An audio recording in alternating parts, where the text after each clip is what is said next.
Wow.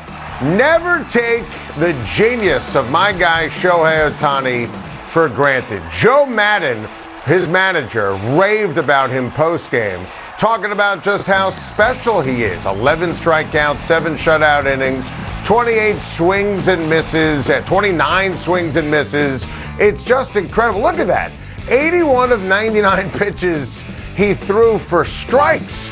And to be able to pitch and hit in Babe Ruth's former home at historic Fenway Park, I mean, it was just perfect and ironic and delicious and incredible all rolled into one. I mean, there's a reason why no one has done this since Babe Ruth. It's difficult. And look at this. He literally knocked his number off the manual scoreboard, number 17, when you look at the Green Monster at Fenway Park. I mean, it's incredible. Watching Shohei Ohtani is special. This guy is unbelievable, and, you know, it's someone you have to just celebrate and appreciate. He's got that unicorn Paul Bunyan-like quotient to him. You know, no one watching the show has ever seen Babe Ruth, right?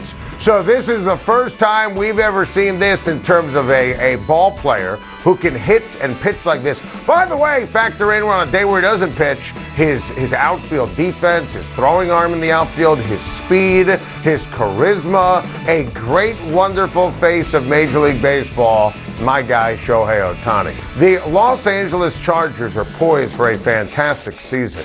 Another great defensive signing yesterday, inking veteran pass rusher Kyle Van Noy to go along with this impressive list of offseason moves. And, you know, you bring in J.C. Jackson and Khalil Mack. I mean, those are superstars. You bring in a couple of outstanding defensive tackles. That fills a major area of need. J.C. Jackson has been one of the best playmakers and difference makers at the cornerback position in New England for the last few years. And Khalil Mack is going to be rejuvenated getting out of Chicago. He's been good the last couple of years. You know he's one of the best artists in terms of getting to the quarterback in the entire league. Put him on the opposite side of Joey Bosa. And, of course, Justin Herbert is dreamy. Absolutely incredible. And he's going into year 3. And this is when he takes off. He's already off to arguably the best start ever in NFL history. If you look at the numbers and the feel, I mean, look at the passing yards from last year. Remember, his rookie season was the best ever. It's not hyperbole to say best start ever for a quarterback in NFL history, first 2 years into a career. And now with the weapons around him on offense, and they re-signed Mike Williams, and Eckler's a great player, and Keenan Allen, so underrated. Phenomenal route runner. I think the LA Chargers in this unprecedented division, which it really is, we look at the landscape of the AFC West. I mean, I've made the case on Time to Shine. I'll continue to make this case. The Chiefs are the worst team in the AFC West. That's all you need to know. I look at it as the Chargers, number 1, Broncos, Raiders, and I think the Broncos are going to be great this year, obviously, with Russell Wilson, and the Raiders who made the playoffs. Almost forget about that. They made the playoffs. They got better with Devontae Adams. They're fantastic with Chandler Jones, Rocky Sin on defense, but these Chargers, they're unbelievable, and I think they're absolutely on paper right now. Team to beat in the division. Second best team in the loaded AFC behind the Buffalo Bills. Got to get this off my chest. We have Game 3 tonight between the Phoenix Suns and the Dallas Mavericks. And the Suns look like a team absolutely destined here for the Western Conference Finals. And Chris Paul has been superb in crunch time, which is not something you say historically about Chris Paul. Devin Booker looks healthy. Obviously, the injury in the New Orleans series was a major question mark, and it was problematic. And listen, I consider this exactly what it says on the screen, a big 3. And DeAndre Ayton, this postseason, you look at his points per game, his rebounds, the way he plays defense. DeAndre Ayton deserves to be part of that big 3 with Booker and Chris Paul. And listen, they are just absolutely humming.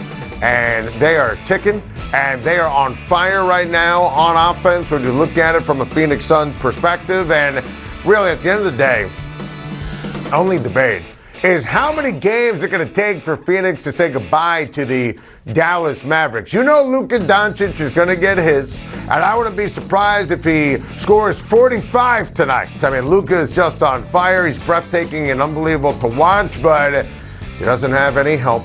Jason Kidd the Mavericks coach, has been lamenting that, and they'll certainly try to get a second superstar in the offseason, but I thought when Booker was not 100%, this could be a 7-game series.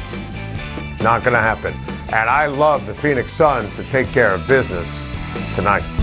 How about the New York Mets? A comeback for the ages last night in Philly. Down 6 runs in the 9th inning, the Mets scored 7 in pulsating fashion to take the improbable lead, with Edwin Diaz closing the door with filthy stuff for the save. Wow. Heroes everywhere. Brandon Nimmo with the game-tying 2-run single. Francisco Lindor got it started with that 2-run homer. Sterling Marte drove in Nimmo to take the lead in wild fashion. How wild? Look at this inside the comeback and understand the Mets had a 0.01% chance of winning starting the 9th. Major League Baseball teams had lost 857 straight games. 857. When trailing by 6 or more runs entering the 9th inning. Buck Showalter said it perfectly after the game. Shows you what this team is capable of and how special this year can be. This is not a fluke. We've been raving about the Mets and Buckball all offseason and all season long. Showalter is a gem, a difference maker. His teams play hard. They're buttoned up. He's a great baseball man. The J.D. Davis pinch hit in the 9th. Jankowski pinch runner. That's all Buck Showalter. It's also a culture that is set up. It's not same old Mets where in the past what could go wrong not only goes wrong, it goes wrong in the past in horrific fashion. I mean, look at the nuggets of domination on your screen. It's Max Scherzer bringing him in, setting a tone, a future Hall of Fame Bulldog, anchoring a great rotation that has not succumbed despite losing Jacob deGrom right before the season. It's the Bassett trade. It's Marte. It's Steve Cohen owning the team, caring solely about winning. They DFA'd Robbie Cano because he's awful. Salary didn't matter. The penny-pinching ways of the Wilpons, they would have never done something like that. Last night was historic. That's the beauty of baseball. Something new, something special every single day. But you've been paying attention to Buck's Mets, Max Scherzer's Mets. Last night was unprecedented, yet hardly a surprise. Mickey Loomis is fired up, and he should be. The Saints general manager was giddy when he joined me on my SiriusXM radio show. He loves this roster, and why not? What an offseason for Mickey Loomis and the Saints. Honey Badger is home in New Orleans. The Saints upgraded majorly at the safety position with Tyrann Mathieu, who still has a lot of gas left in the tank, and Marcus May, too. The Saints defense was great last year. Now, it's even better. But I just love the aggressive nature to go get Chris Olave. And Mickey discussed the Eagles trade and then the trade up for Olave at length on my radio show yesterday, because it's not about the dopey draft chart. It's about getting the player, the difference maker who helps you win. Compare and contrast that to other high-profile NFC teams like the Packers as an example. The New Orleans Saints got a stud receiver and a starting tackle, just like we said. And it's awesome. And the offense this year is going to rock. And last year, I mean, the depth chart was empty at wide receiver. Now, here's Olave. And Michael Thomas is back. And Loomis said Thomas way ahead of schedule on his rehab. And he's such a worker, they have to convince it to slow down. He didn't play last year. You almost got to jog the mental Rolodex. And remember, Michael Thomas was the Offensive Player of the Year a few years ago.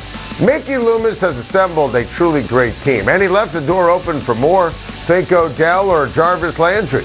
The expectation is Jameis Winston is going to be even better this year and healthy and ready to start the season. The weapons are surely going to help. It's kind of everything. Now, let's be fair, not having Sean Payton is big. Sean Payton is a Hall of Fame coach, but Dennis Allen has done it brilliantly on defense for a long time in New Orleans, and he knows the standard. He knows the assignment, and that's the playoffs. The New Orleans Saints enter the season, in my opinion, on the same level as the Tampa Bay Buccaneers. Oh, don't misinterpret. I would give Tampa the edge because of the quarterback position, but the Saints are a playoff team and top 5 on paper as we speak in the NFC. That's all because of Loomis's philosophy. Don't be shy, be bold to get great players to help you win. What a concept. Thank you for watching. Please like and subscribe, and don't forget to hit the bell for more videos.